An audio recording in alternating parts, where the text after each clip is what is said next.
নমস্কার বন্ধুরা, এটা আমার চ্যানেলের প্রথম ভিডিও। আজকে করব ক্যাপসিকাম দিয়ে চিংড়ি কারি। চিংড়িতে নুন হলুদ মাখিয়ে কড়াইতে তেল ঢাললাম। তো এবার কড়াইতে তেল গরম হতে দেব। চিংড়িটা বরাবরই পছন্দের খুব, তাই চিংড়ি দিয়ে শুরু করলাম আজকের ফার্স্ট রেসিপি চ্যানেলে। তো দেখো তেল থেকে ধোঁয়া বেরোচ্ছে। আস্তে আস্তে চিংড়ি মাছগুলো এবার ছেড়ে দিচ্ছি। তো এটা আমি দুজনের জন্য রান্না করছি।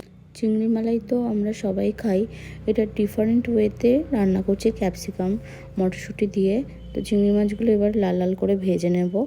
প্রথম ভিডিও করছি, তো ভুল টুটি ক্ষমার চোখে দেখো তোমরা। ওদিকে কড়াইয়ে চিংড়ি মাছগুলো ভেজে এবার সরঞ্জামগুলো গুছিয়ে নিচ্ছি। পেঁয়াজ, টমেটো, লঙ্কা আমি বরাবরই কাঁচি দিয়ে কাটি। তোমরা কিভাবে লঙ্কা কাটো আমাকে জানিও। লঙ্কা কেটে নিচ্ছি। এবার দেখব চিংড়ি মাছের কি অবস্থা। তো চিংড়ি মাছগুলো লাল লাল করে ভাজা হয়েই গেছে। এদিকে চিংড়ি মাছগুলো ভাজা হোক, আর আমি ভুলে গেছিলাম ক্যাপসিকাম অ্যাড করতে। তো ক্যাপসিকাম কেটে দিলাম। টমেটো, ক্যাপসিকাম, রসুন, পেঁয়াজ আর লঙ্কা, আর পাশে মটরশুঁটি রাখা আছে। তো এই দিয়ে আজকের চিংড়ি কারি হবে। তো চিংড়ি মাছগুলো এবার লাল লাল করে তুলে নেব। ভাজা হয়েই গেছে সব অলমোস্ট। তো আমি একটা বাটিতে তুলে রাখবো। তো তোমরা দেখছো চিংড়ি মাছের কালার কত সুন্দর এসছে, একটা গোল্ডেন কালার। তো কে কে চিংড়ি মাছ খেতে ভালোবাসো কমেন্ট করে জানিও। আমার তো ভীষণ ফেভারিট। তো এবার চিংড়ি মাছগুলো তুলে দিলাম। এবার ওই তেলে আমি রসুন ফোড়ন দিলাম। আমি এভাবেই রসুন ফোড়ন দিই, আগের থেকে করে রাখি না। তো বেশি না, 3টে দিলাম। এবার আমার দুজনের রান্নাতে আমি 3টে ফোড়ন দিলাম। এবার তোমরা চিংড়ি মাছ যেরকম দেবে সেই হিসাবে পরিমাপ কম বেশি করবে। রসুনগুলো সব দিয়ে দিলাম। তো এবার পেঁয়াজ দেব। রসুনগুলো একটু লাল লাল হয়ে গেছে, এবার পেঁয়াজগুলো দিয়ে দিলাম। তারপরে পেঁয়াজগুলো একটু হালকা করে নেড়ে দেবো। তো এখানে পেঁয়াজ আমার যা ছিল থালায় সবটাই দিয়ে দিলাম, আর লঙ্কা দিলাম। তো এবার এগুলো একসঙ্গে নেড়ে দেবো। তো একটু তেলটা কম আছে মনে হলো আমার, তো আর একটু তেল আমি অ্যাড করব পরে। তো পেঁয়াজগুলো আমি একটু নেড়ে দিচ্ছি। এখানে আমি তেল অ্যাড করছি। আমি এখানে সর্ষের তেল দিয়ে রান্না করছি। তোমরা চাইলে এটা সাদা তেলেও করতে পারো, আমি এখানে সর্ষের তেল দিয়ে করছি। তো তেল অ্যাড করার পরে আমি আবারও একটু নেড়ে দিচ্ছি। পেঁয়াজগুলো লাল লাল হওয়া না পর্যন্ত নেড়ে নিতে হবে। দেখো এখানে পেঁয়াজগুলো একটু লাল লাল হয়ে এসেছে। তো আমি আর একটু খুন্তি দিয়ে নেড়ে দিচ্ছি। এবার টমেটো অ্যাড করব। তো এখানে আমি হাফ টমেটো নিয়েছি। টমেটোগুলো পেঁয়াজের সাথে নেড়ে নেব এবার। তো তোমরা দেখতে থাকো রান্নাটা। আমার নতুন চ্যানেলের নাম কিচেন উইথ সুমনা। তো তোমাদের সবাইকে স্বাগত যারা দেখছো আমার রান্না আর এখনও পর্যন্ত আমার সাথে আছো। টমেটোটা ভাজা ভাজা হয়ে গেছে। এবার আমি সব কিছু একসাথে মিশিয়ে নিয়ে ক্যাপসিকামগুলো দিয়ে দেব। এবার দেব মটরশুঁটি। ক্যাপসিকাম আর মটরশুঁটি একসঙ্গে কড়াইতে দিয়ে ভালো করে নেড়ে চেড়ে নেব। তোমরা শুনতে পাচ্ছ আমার ভয়েসের সাথে যে গানটা হচ্ছে, সেটা আর কোনো কিছুই না, সরস্বতী পুজোর গান। তো চলো এবার হলুদ দিয়ে নিলাম, একটু নেড়ে এবার দিয়ে দেবো শুকনো লঙ্কার গুঁড়ো।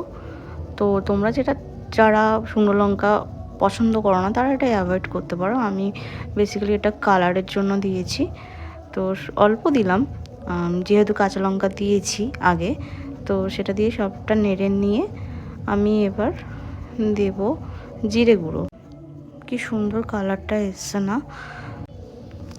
জিরে গুঁড়ো দিয়ে সবটা একসঙ্গে মিশিয়ে নিয়ে এবার যাতে মশলাটা না পুড়ে যায় তার জন্য অল্প একটু জল দিতে হবে। তো আমি সবসময় এইভাবেই জলটা দিই যাতে খুন্তির মশলাগুলো সবটা একসঙ্গে মিশে যায়। একটু নেড়ে চেড়ে দিলাম। দেখো গ্রেভিটা কত সুন্দর দেখাচ্ছে। এইভাবে একটু ফুটতে দিতে হবে। এবার আমি ঢাকা দিয়ে দেবো, যেহেতু মটরশুঁটি ক্যাপসিকামগুলো একটু সেদ্ধ করে নেওয়া দরকার। এবার ঢাকা খুলে দেখো জলটা মরে এসছে। এবার একটু নেড়ে নেব, দিয়ে দেব এবার পোস্ত। পোস্তটা আমি বেটে সামান্য একটু জল দিয়ে রেখেছিলাম, তো সেই বাটিটার আমি ওই চামচ হিসাবে দেব। তোমরা চাইলে ডাইরেক্ট বাটা দিতে পারো। আমি এখানে অর্ধেকটারও বেশি পোস্ত দিচ্ছি। এবার সবটা দিয়ে নেড়ে দেবো। দেখো পোস্ত দেওয়ার পরে খুব সুন্দর একটা কালার এসছে। আমি একটু পোস্তটা রান্না হতে দেব, গ্যাসের একটু ফ্লেম বাড়িয়ে, নাহলে পোস্তর যে একটা কাঁচা গন্ধ সেটা থেকে যাবে। এবার দেবো চিংড়ি মাছ। আমার তো দেখেই লোভ লেগে যাচ্ছে। বাটি চিংড়ি মাছগুলো দিয়ে দিলাম, যে তেলটা ছিল সেটাও ঢেলে দিলাম। চিংড়ি মাছগুলো দিয়ে দেখো আমি কিন্তু গ্যাসের ফ্লেম হাই রেখেছি, কারণ এখন একটু সব মশলার সাথে চিংড়ি মাছগুলো একটু কষিয়ে নেব। চিংড়ি মাছগুলো কষিয়ে নিয়ে ঠিক এরকম দেখতে লাগছে, পুরো মাখা মাখা। এবার তোমরা এরকমও রাখতে পারো যারা মাখা মাখা খেতে পছন্দ করো, কিন্তু আমি একটু কারি যেহেতু, তো একটু গ্রেভি রেখেছিলাম যাতে ভাত দিয়ে মেখে খাওয়া যায়। কারণ আমাদের বাড়িতে সবাই একটু ভাত দিয়ে মেখে একটু রসা রসাই পছন্দ করে। তো আমি তারপরে স্বাদ অনুযায়ী একটু নুন দিলাম, দিয়ে ঢাকা দিলাম। তো অলমোস্ট রান্নাটা হয়ে এসছে, একটু জাস্ট ঢাকা দিলাম। তো দেখো কত সুন্দর দেখতে লাগছে। তো এবার আমি একটু গরম মশলা দেবো, এটা অপশনাল। আমার খুব ভালো লাগে গরম মশলা রান্নায়, বেশ একটা সুন্দর অ্যারোমা অ্যাড করে। এটা তোমরা স্কিপ করতে পারো। তো ঢাকা দিয়ে তো আমার রান্না হয়ে গেছে। এবার আমি গ্যাসটা বন্ধ করে দেবো। চিংড়ি মাছ তো রান্না করতে বেশি সময় লাগেই না। তো ঢাকনা খুলে দিচ্ছি। দেখো কত সুন্দর দেখতে হয়েছে, আর তো দেখেই লোভ লাগছে।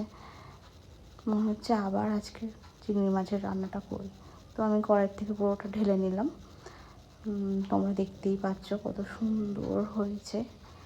তো তোমরা জানিও কেমন হয়েছে আজকে আমার রান্নাটা। আমার চ্যানেলের ফার্স্ট রেসিপি ক্যাপসিকাম দিয়ে চিংড়ি মাছের কারি। তোমরা জানিও কেমন হয়েছে। ভালো লাগলে লাইক কমেন্ট করো, আর প্লিজ সাবস্ক্রাইব করে দিও আমার চ্যানেলটাকে।